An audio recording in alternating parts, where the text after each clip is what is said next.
नमस्कार, morning call में आप सभी का स्वागत है। मैं हूं हर्षदा सावंत। शुरुआत करते हैं आज की बड़ी खबरों के साथ। उम्मीद से कमजोर नतीजों से अमेरिकी बाजार में मिला जुला कारोबार। एशियाई बाजार कमजोर, एसजीएक्स निफ्टी में धीमी शुरुआत। एलएनटी के मुनाफे और आय में उम्मीद से ज्यादा बढ़त। इलेक्ट्रिक और ऑटोमेशन सेगमेंट का दमदार प्रदर्शन, लेकिन मार्जिन के फ्रंट पर थोड़ी निराशा। और आज आएंगे टेक महिंद्रा के नतीजे। मुनाफे और डॉलर आय में दिख सकती है मामूली बढ़त, मार्जिन में भी सुधार के संकेत। लूपिन के लिए राहत की खबर। मध्य प्रदेश के पीथमपुर यूनिट को यूएसएफडीए से मिली क्लीन चिट, लेकिन बैक्स्टर डील से पहले यूएसएफडीए ने क्लैरिस लाइफ साइंसेज की यूनिट का किया सरप्राइज विजिट। आज से 2 अगस्त तक खुलेगा एसआईएस यानी कि सिक्योरिटीज एंड इंटेलिजेंस सर्विस का आईपीओ। प्राइस बैंड 805 से 815 रुपए। इशू के जरिए 360 करोड़ जुटाने की योजना। और सीएजी की रिपोर्ट में बड़ा खुलासा। 12 सरकारी बैंकों ने छिपाई सच्चाई। एनपीए कम और मुनाफा ज्यादा दिखाया। OBC, syndicate bank, Allahabad bank और पीएनबी सहित 12 नाम शामिल।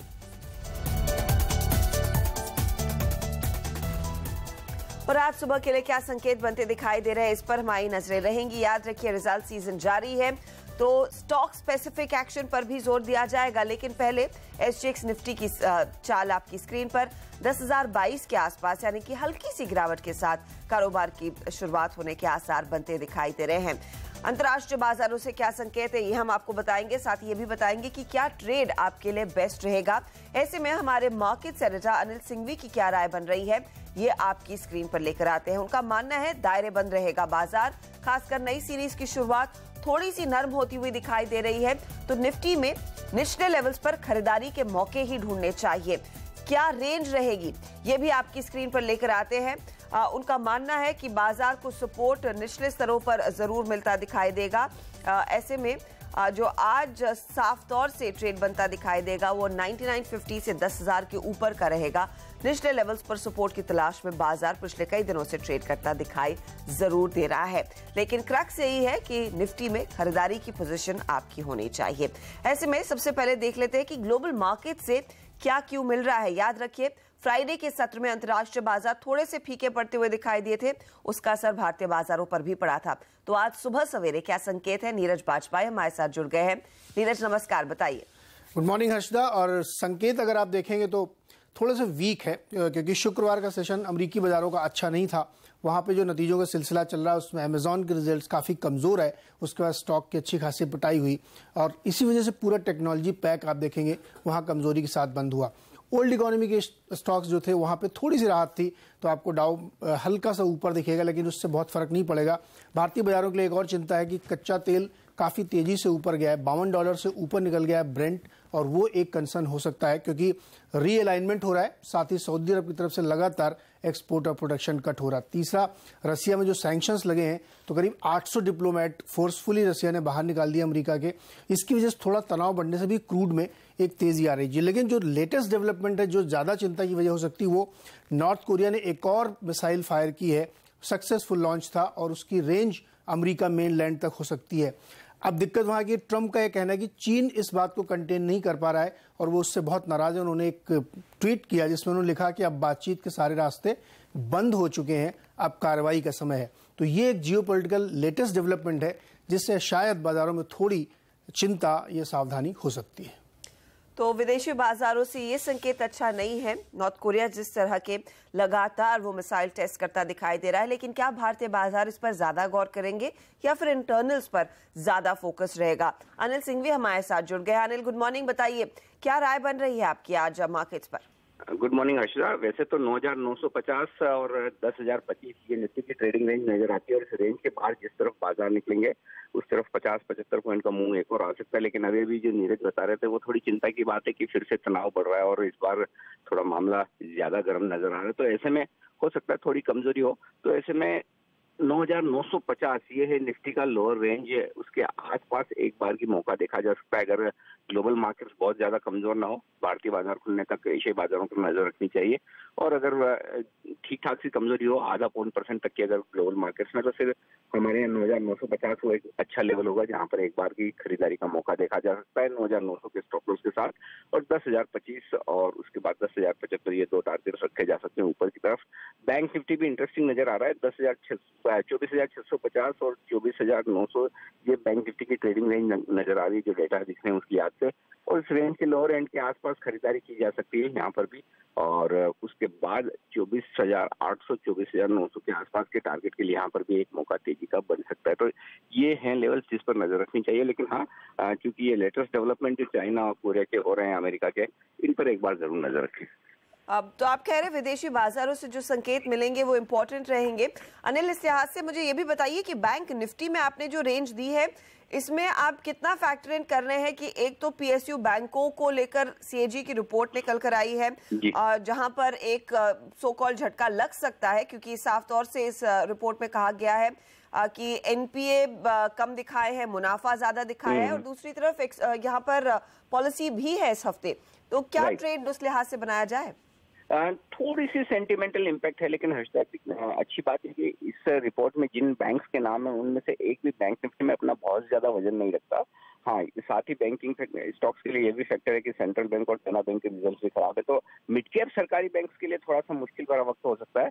लेकिन मुझे लगता है पॉलिसी के पहले बहुत ज्यादा कमजोरी बैंक निफ्टी में होगी तो फिर निचले स्तरों से खरीदारी भी आ जाएगी। तो 24,650 वो लेवल है जहां पर बैंक निफ्टी अगर मिलता है तो खरीदारी का बहुत ही बेहतरीन लेवल है। मुझे नहीं लगता कि 24,500 के नीचे बैंक निफ्टी जाने को तैयार है, तो थोड़ा मनोवैज्ञानिक नुकसान हो सकता है मिड कैप बैंक में, वो भी दिग्गजों में नहीं। शुक्रिया अनिल इस जानकारी के लिए। तो मिड कैप बैंक्स पर ज्यादा असर बनता हुआ दिखाई जरूर देगा, लेकिन बैंक निफ्टी के लिए जो रेंज है वो आपके सामने हमने रखी। याद रखिए पिछले हफ्ते ही 25,000 के लेवल्स इसने छुए थे और उम्मीद यही है कि उन लेवल्स को हम फिर से रिट्रेस जरूर करेंगे। लेकिन निफ्टी पर तकनीकी जानकारों की क्या राय बन रही है? kiranjadhav.com के किरण जाधव हमारे साथ जुड़ गए हैं। किरण, गुड मॉर्निंग, बताइए क्या सलाह होगी? हर्षद जी मॉर्निंग। निफ्टी में मुझे लगता है कि आज बिल्कुल सुस्त कारोबार करेगा, पर अगर थोड़ा सा नीचे आता है तो बाय ही करने की सलाह होगी। 9950 का स्टॉप लॉस रहेगा और 10,070 के टारगेट आपको देखने को मिल जाने चाहिए। ठीक है, लेकिन स्टॉक स्पेसिफिक एक्शन कहां पर देखने को मिल सकता है किरण? बिल्कुल, फ्राइडे में भी हमें देखा कि मिड कैप स्मॉल कैप में अच्छी खासी मूवमेंट देखने को मिली। तो कावेरी सीड्स मेरा पसंदीदा स्टॉक रहेगा जहां पे स्टॉप लॉस 670 का है और टारगेट के लिए 705 का लेवल देखने को मिल सकता है, उसके ऊपर भी जाने की क्षमता रखता है। दूसरा होगा जुबिलेंट फूड जहां पे पॉजिटिव डाइवर्जेंस दिख रहा है और स्टॉप लॉस 1290 रहेगा लॉन्ग पोजीशंस के लिए और टारगेट के लिए 1345 के लेवल्स आज देखने को मिल जाने चाहिए। ओके, तो जुबिलेंट फूडवर्क्स 1345 के टारगेट के लिए खरीदारी करके चले और कावेरी सीड में भी तेजी की पोजीशन रखेंगे तो फायदा कमाएंगे। निफ्टी में एक सुस्त स्ट्रैटेजी रहेगी, सुस्त चाल रहेगी, इसीलिए ज्यादा फोकस आप स्टॉक्स पर रखें, ये किरण का मानना है। जान लेते हैं हमारे दूसरे जानकारों की ओर से भी क्या राय बन रही है। ट्रेडिंग कॉल्स में विकास सालुंके, निर्मल वांग के कह रहे हैं भेल में खरीदारी करके चले, 152 का टारगेट ये दे रहे हैं और 138 का रहेगा स्टॉप लॉस। अनुज दीक्षित के रेडार पर है पिरामल एंटरप्राइजेस का शेयर, तेजी का ही कॉल है, 3020 का टारगेट और 2870 का स्टॉप लॉस लगाइए। AK Prabhakar IDBI capital market के ये कह रहे हैं कोरोमंडल इंटरनेशनल जैसे फर्टिलाइजर कंपनियां आप अपने रेडार पर रखेंगे तो फायदा रहेगा। 447 का टारगेट यहां और स्टॉप लॉस 431 का। तो ये फिलहाल आज के ट्रेड्स है जिस पर आपकी नजरें रहनी चाहिए, लेकिन नजरें रहेंगी नतीजों पर भी। याद रखिए शुक्रवार को बाजार बंद होने के बाद L&T एक दिग्गज है कैपिटल गुड स्पेस की कंपनी और इसने अपने जून तिमाही के नतीजे पेश किए। यहाँ पर परफॉर्मेंस थोड़ा सा बेहतर होता दिखाई दे रहा है। सोनम मेहता हमारे साथ है। सोनम, बताइए क्या अच्छा लगेगा बाजार को इन नतीजों में? तो सबसे पहले तो मिले जुले नतीजे हैं जहाँ पे आय का आंकड़ा, मुनाफे का आंकड़ा दोनों हमारी उम्मीद से बेहतर आया है। सिर्फ एक मार्जिन्स है जहाँ पर एक मिस दिखाई दे रहा है। 9.7% के मार्जिन्स की एक्सपेक्टेशन थी, उसके बदले कंपनी ने 8.6% के मार्जिन्स डिलीवर किए हैं, तो मार्जिन फ्रंट पर एक डिसअपॉइंटमेंट जरूर आया है। ऑर्डर इनफ्लोज के फ्रंट पर कह सकते हैं कि उम्मीद से बेहतर परफॉर्मेंस है। 25 से 27,000 करोड़ रुपए का ऑर्डर इनफ्लोज की एक्सपेक्टेशन थी, कंपनी ने लगभग 26,350 करोड़ के ऑर्डर इनफ्लोज डिलीवर किए हैं और पॉजिटिव स्टेटमेंट कंपनी की तरफ से ये आया है ऑर्डर इनफ्लोज को लेकर कि पहले तिमाही में कंपनी ने जितने ऑर्डर्स जीत लिए हैं वो इनके इंटरनल एस्टिमेट से काफ़ी ज़्यादा है। तो ये एक बेहद ही पॉजिटिव स्टेटमेंट जिससे बाजार खुश होगा। दूसरा, कंपनी ने अपने वित्त वर्ष 2018 के गाइडेंस जो दिए थे वो कंपनी ने मेंटेन किए हैं। मार्जिन्स, रेवेन्यू, ऑर्डर इनफ्लो के गाइडेंस को मेंटेन किया है और कंपनी मीडियम अवधि के लिए या फिर मध्यम अवधि के लिए बेहद ही ऑप्टिमिस्टिक साउंड कर रहा है। बल्कि उनका मानना है कि डोमेस्टिक फ्रंट पे जो एक सुधार देखने को मिल रहा है उसका कहीं बहुत ज्यादा फायदा कंपनी को मिलता हुआ दिखाई देगा। चलिए, तो डोमेस्टिक यानी कि घरेलू बाजार में जो ऑर्डर बुक्स है वो मजबूत दिख रही है और उसका फायदा ज्यादा दिखेगा एल&टी के परफॉर्मेंस में आगे जाते हुए। लेकिन आज आएंगे टेक महिंद्रा के नतीजे भी। सोनम, बताइए बाकी कंपनियों के मुकाबले इस टेक्नोलॉजी कंपनी का किस तरह का प्रदर्शन देखने को मिल सकता है? तो एक स्टेबल परफॉर्मेंस ही देखने को मिलेगा, जहाँ पे डॉलर रेवेन्यू में मामूली बेहद ही फ्लैट परफॉर्मेंस दिखाई देगा। वहीं रुपी रेवेन्यू में 2.5% की गिरावट दिखाई देगी तिमाही दर तिमाही। सिर्फ एक मार्जिन से जहाँ पे सुधार देखने को मिल सकता है। पिछले 4 क्वार्टर्स में टेक महिंद्रा ने मार्जिन फ्रंट पे डिसअपॉइंट किया है, लेकिन इस बार मार्जिन में तिमाही दर तिमाही एक सुधार देखने को मिल सकता है, जहाँ पे कंपनी काफ़ी मदद कर रही है, काफ़ी कदम उठा रही है अपने खर्चों को कम करने के लिए। सबसे अहम ये होगा कि रुपी जो अप्रिशिएट हुआ है और वीज़ा से जुड़े जो खर्च बढ़ गए है उसके कारण ओवरऑल सेक्टर पर दबाव बना है। तो इसका असर टेक महिंद्रा के मार्जिन पर कितना पड़ता है इस पर खास नजर रहेगी। टेलीकॉम सेक्टर ने काफी भार बनाया है या फिर दबाव बनाया है आईटी सेक्टर पर, तो देखना होगा टेलीकॉम सेक्टर के कारण टेक महिंद्रा पर कितना दबाव बना है। लेकिन ओवरऑल परफॉर्मेंस स्टेबल रहने वाला है। कंपनी की कमेंट्री काफी अहम होगी कि मार्जिन को लेकर कंपनी का क्या प्लान है या फिर उनका रोड मैप किस तरह का रहेगा। साथ ही कंपनी ने 2 नए एक्विजिशंस किए थे, एलसीसी और कॉमवेवर टेक को। इन दोनों के एक्विजिशंस को टर्न अराउंड करने का क्या तैयारी है कंपनी का, और साथ ही जो कंपनी के अहम क्लाइंट्स हैं उनके प्राइसिंग आउटलुक पर खास नजर रहने वाली है। शुक्रिया सोनम। तो आज टेक महिंद्रा अपने नतीजे पेश करेगा, तो इस लिहाज से बाजार नजर रखिएगा इस शेयर पर, और एल&टी के नतीजों पर आज बाजार अपनी रिएक्शन जरूर देगा। लेकिन ऐसे में इन 2 कंपनियों के अलावा दूसरी कौन से स्टॉक्स रहेंगे जो आपके रेडार पर होने चाहिए, जहां पर खबरों का असर देखा जाएगा, इसका जायजा ले लेते हैं। हेमंत घाई हमारे साथ जुड़ गए। Hemant, good morning. Good morning Harshita. और फोकस रहेगा पीएसयू बैंक्स पर, और खासतौर पर उन 12 पीएसयू बैंक्स पर जिस पर सीएजी ने अपनी रिपोर्ट संसद में शुक्रवार को पेश करी है और वो सार्वजनिक हुई है। देखिए, सीएजी की रिपोर्ट की अहमियत बाजार इसलिए तवज्जो देता है क्योंकि कोलगेट जैसे जो घोटाले थे वो सीएजी की रिपोर्ट के बाद उजागर हुए थे। तो इन्होंने कहा है कि 12 bank, OBC, Allahabad, syndicate, PNB, bank of Maharashtra और कई बैंक हैं, इन्होंने दरअसल एनपीएस को छुपाया है, प्रोविजनिंग कम करी और इसके चलते मुनाफा ज़्यादा दिखाया है। तो ये आरोप हैं जो सीएजी की रिपोर्ट में लगे हैं, और उन्होंने सरकार के ऊपर भी ये फटकार लगाई है कि सरकार को इतना पैसा इनको नहीं देना चाहिए था जितना इन्होंने दे दिया। नियम कानून के हिसाब से कुछ बैंकों को ज़्यादा पैसा दिया गया पीएसयूज को, और कुछ बैंकों के साथ ज़्यादती की गई है। बहरहाल तो ये पूरा का पूरा पैक नजर रहेगा, और सेंट्रल बैंक ऑफ देना बैंक, इनके नाम भी हैं इस लिस्ट में। इनके नतीजे बाजार बंद होने के बाद शुक्रवार को जो आए थे वो काफ़ी खराब आए थे। साथ ही IL&FS ट्रांसपोर्ट पर भी नजर रखिएगा, इसने एक बड़ा ऑर्डर जीता है 4,850 करोड़ रुपए के आसपास का जोजिला टनल प्रोजेक्ट है, और ये टनल प्रोजेक्ट सरकार 2013 से देना चाहती थी, अवार्ड करना चाहती थी, और काफ़ी सारी कंपनियां थी, रिलायंस इंफ्रा, L&T जो इसके प्रोजेक्ट की दौड़ में थी, लेकिन ये प्रोजेक्ट हाथ लगाए IL&FS ट्रांसपोर्ट के नाम। साथ ही ल्यूपिन पर भी नजर रखिए, यूएसएफडीए से एक क्लीन चिट मिला है मध्य प्रदेश में इनकी पीतमपुर फैसिलिटी के लिए, तो ये एक पॉजिटिव खबर। क्लैरिस लाइफ साइंसेज, ये शुक्रवार को भी शेयर रडार पर था जब इन्होंने जानकारी ये दी थी कि अमेरिका की एक कंपनी को इन्होंने अपना इंजेक्टेबल कारोबार बेच दिया और वहां से पैसा आ गया है। उस दिन भी देखिए शेयर ऊपर खुला और तेजी से नीचे फिसला, दिन के निचले स्तर पर जाकर समाप्ति हुई, और अब रिपोर्ट्स ये आई हैं कि 27 जुलाई को यूएसएफडीए ने इंजेक्टेबल कारोबार जो यूनिट थी वहां पर जांच करी है, तो आज ये शेयर और फिर फिसल सकता है। नजर रखिएगा इंडियन ह्यूम स्पाइस पर भी, यहां पर एक ऑर्डर मिला है 163 करोड़ रुपीस के आसपास का। रायपुर म्युनिसिपल कॉर्पोरेशन छत्तीसगढ़ से ये ऑर्डर इनके हाथ लगाए, तो ये स्टॉक भी आज तेजी के साथ दौड़ लगा सकता है। चले, तो ये कंपनियां जो आज रेडार पर रहेंगी, खबरों के चलते यहाँ पर एक्शन देखने को मिलेगा। लेकिन आज एक नया इशू भी खुलेगा। SIS यानी कि सिक्योरिटी एंड इंटेलिजेंस सर्विसेज का IPO आज खुलने वाला है। ये इशू 2 अगस्त तक खुला रहेगा। याद रखिए, कंपनी का IPO करीब 780 करोड़ रुपए का है। हालांकि इस इशू में सिर्फ 360 करोड़ रुपए ही मिलेंगे, बाकी पैसा प्रोमोटर और दूसरे निवेशकों को मिलेगा। ज्यादातर इनके जो प्राइवेट इक्विटी निवेशक रहे हैं उनको एक एग्जिट देने के लिए इशू लाया जा रहा है।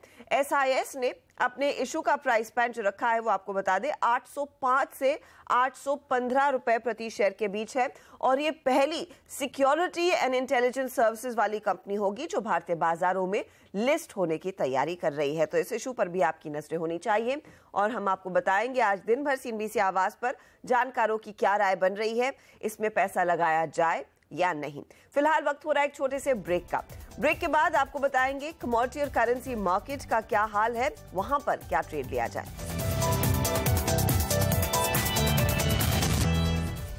और मॉर्निंग कॉल में आप जायजा ले लेते हैं कि कमोडिटी और करेंसी मार्केट की ओर से क्या संकेत बनते दिखाई दे रहे हैं।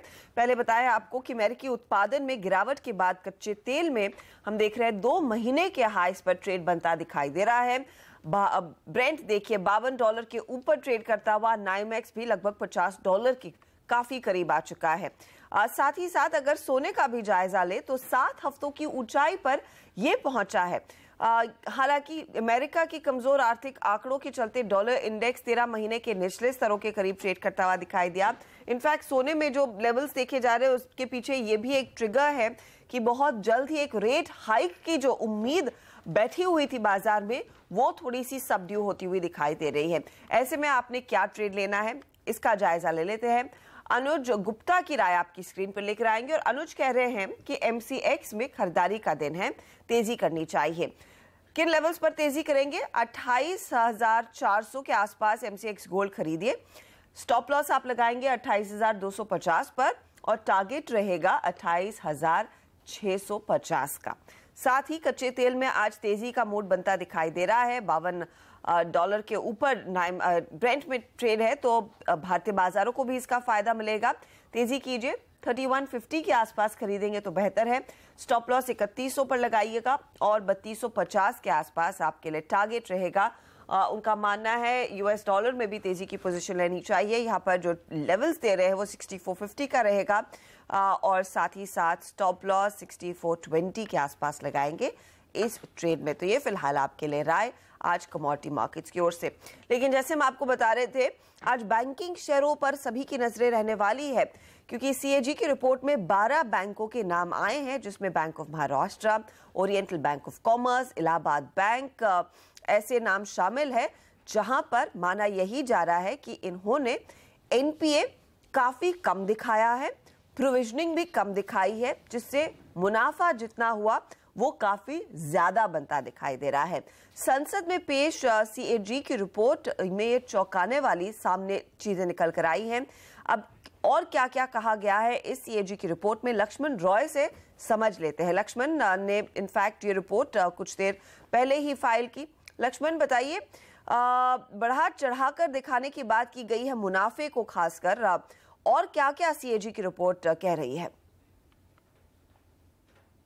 ये काफी गंभीर मामला है क्योंकि देश की सबसे बड़ी ऑडिट एजेंसी ने संसद में अपनी रिपोर्ट देकर कहा है कि 12 सरकारी बैंकों ने अपना जो मुनाफा है उसे जानबूझकर ज्यादा दिखाया। मुनाफा जानबूझकर ज्यादा इस वजह से दिखा क्योंकि इन 12 सरकारी बैंकों ने जितना इनके पास NPA था उससे कम NPA दिखाया। यानी इनके पास डूबता हुआ कर्ज जो था उस कर्ज की जो रकम थी उस रकम को जानबूझकर कम दिखाई और इसके अनुपात में यानी NPA के अनुपात में जो प्रोविजनिंग की जाती है वो प्रोविजनिंग भी इन 12 बैंकों ने कम दिखाया। इसका नतीजा ये निकला कि इनका नेट प्रॉफिट जितना होना चाहिए था उससे कहीं ज्यादा दिखा। तो ये NPA कम दिखाने में, नेट प्रोविजनिंग कम दिखाने में और नेट प्रॉफिट बढ़ाने में जो 12 सरकारी बैंक हैं उसमें सबसे ऊपर जो है वो बैंक ऑफ महाराष्ट्र है जिसमें 3033 करोड़ रुपए NPA कम दिखाया और 505 करोड़ रुपए कम की प्रोविजनिंग की। इसके अलावा जो बैंक उन 12 में उसमें है oriental bank of commerce, Allahabad bank, syndicate bank, United bank of India, central bank of India जैसे बैंक इसमें शामिल हैं। और ये जो ऑडिट में बात सामने आई है ये कारोबारी साल 2016-17 के दौरान आई है, यानी कि पिछले कारोबारी साल के दौरान जब इन बैंकों का ऑडिट किया गया तब ये बात निकलकर सामने आई है। तो ये सभी स्टॉक्स आज रेडार पर रहेंगे और आपको हम बताएंगे भी कि क्या रणनीति फिर यहां से होनी चाहिए। लेकिन फिलहाल वक्त हो रहा है एक छोटे से ब्रेक का। ब्रेक के बाद सोनम मेहता हमारे साथ फिर जुड़ेंगी और ये बताएंगी कि FII ब्रोकरेज हाउसेज ने क्या रिपोर्ट्स निकाली है, खासकर L&T पर अब नतीजों के बाद क्या राय बन रही है। बने रहिए।